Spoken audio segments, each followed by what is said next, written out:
আজকে আমি ফুটন্ত গরম জলে সাবুদানা দিয়ে আপনাদের মুখে স্বাদ লেগে থাকার মতো একটা রেসিপি করে দেখাবো। আশা করি রেসিপিটা দেখার পর আপনাদের ভালো লাগবে। নমস্কার, আমার এই ছোট্ট চ্যানেলে আপনাদের সবাইকে স্বাগতম। আর পুরো ভিডিওটা দেখার জন্য অনুরোধ রইল। তো রেসিপিটা করার জন্য দেখতে পাচ্ছেন একটা কড়াইতে আমি জল গরম করতে দিয়েছি। জলটা যখন ভালো করে গরম হয়ে যাবে তখন এর মধ্যে দিয়ে দিচ্ছি ছোট্ট এক বাটি সাবুদানা। এবারে গ্যাসের ফ্লেমটা মিডিয়াম টু হাই রেখে এই সাবুদানাগুলো 5 মিনিট ভালো করে সেদ্ধ করে নিতে হবে। দেখুন 5 মিনিট কিন্তু এই সাবুদানাগুলো আমি ভালো করে সেদ্ধ করে নিয়েছি। এখন এই সাবুদানা থেকে জলটা খুব ভালো করে ঝরিয়ে নিতে হবে। তার জন্য আমি এরকম একটা ছাঁকনির মধ্যে ঢেলে দিচ্ছি। গরম জলটা ছেঁকে নেওয়ার পর অবশ্যই কিন্তু একটুখানি ঠান্ডা জল দিয়ে এই সাবুদানাটা ধুয়ে নেবেন, তাহলে সাবুদানা খুব একটা বেশি সেদ্ধ হয়ে যাবে না, মানে একটার গায়ে একটা জোড়া লেগে যাবে না। এখন আমি ওই কড়াইতেই দিয়ে দিচ্ছি হাফ চামচ ঘি। ঘিটা যখন ভালো করে গরম হয়ে যাবে তখন এর মধ্যে কিছু কিশমিশ আর কাজু বাদাম দিয়ে ভেজে নিতে হবে।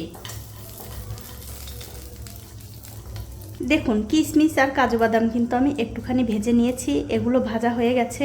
এখন আমি তুলে অন্য একটা প্লেটে রেখে দিচ্ছি। তারপর গ্যাসের ফ্লেমটা একদম লোতে রেখে এর মধ্যে দিয়ে দিতে হবে 2 চামচ সুজি। এখন এই ঘিয়ের সঙ্গে সুজিটা একটু ভালো করে ভেজে নিতে হবে। অবশ্যই কিন্তু এই সুজিটা ঘিয়ের সঙ্গে ভাজবেন, তবেই কিন্তু এই পায়েসটা খেতে বেশি ভালো লাগবে। দেখুন ঘিয়ের সঙ্গে এই সুজিটা আমি 1 মিনিট মতো ভালো করে ভেজে নিয়েছি। এখন এর মধ্যে দিয়ে দিচ্ছি আগে থেকে সেদ্ধ করে রাখা সাবুদানা।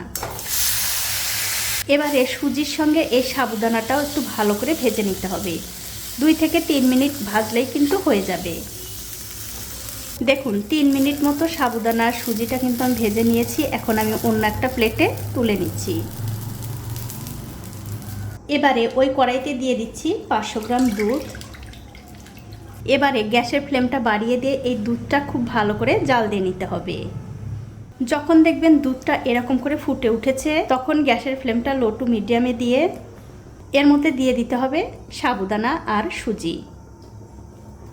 তার সাথে কাজু আর কিশমিশগুলোও দিয়ে দিলাম, আর দিয়ে দিলাম 2টো সাদা এলাচ। এলাচ দুটো কিন্তু আমি ফাটিয়ে দিলাম।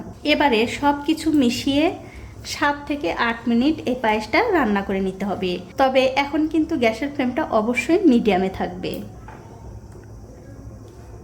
দেখুন গ্যাসের ফ্লেমটা কখনো বাড়িয়ে কখনো কমিয়ে এই সুজি আর সাবুদানা কিন্তু আমি খুব ভালো করে রান্না করে নিয়েছি। দেখতেই পাচ্ছেন সুজি আর সাবুদানা কিন্তু খুব ভালোভাবে সেদ্ধ হয়ে গেছে। এখন আমি গ্যাসের ফ্লেমটা লো টু মিডিয়ামের মাঝামাঝি রেখে এর মধ্যে দিয়ে দিচ্ছি মিষ্টির জন্য চিনি। বন্ধুরা আপনারা কিন্তু আপনাদের স্বাদ অনুযায়ী মিষ্টিটা দিয়ে নেবেন। এবারে এই চিনির সঙ্গে সুজি আর সাবুদানা ভালোভাবে মিশিয়ে দিয়ে আরও 3 থেকে 4 মিনিট রান্না করে নেব। আর বন্ধুরা অবশ্যই আপনারা একদিন হলেও সুজি আর সাবুদানা দিয়ে এই পায়েসটা রান্না করে খেয়ে দেখতে পারেন। খেতে কিন্তু ভীষণ ভালো হয়, একদম নতুন একটা রেসিপি।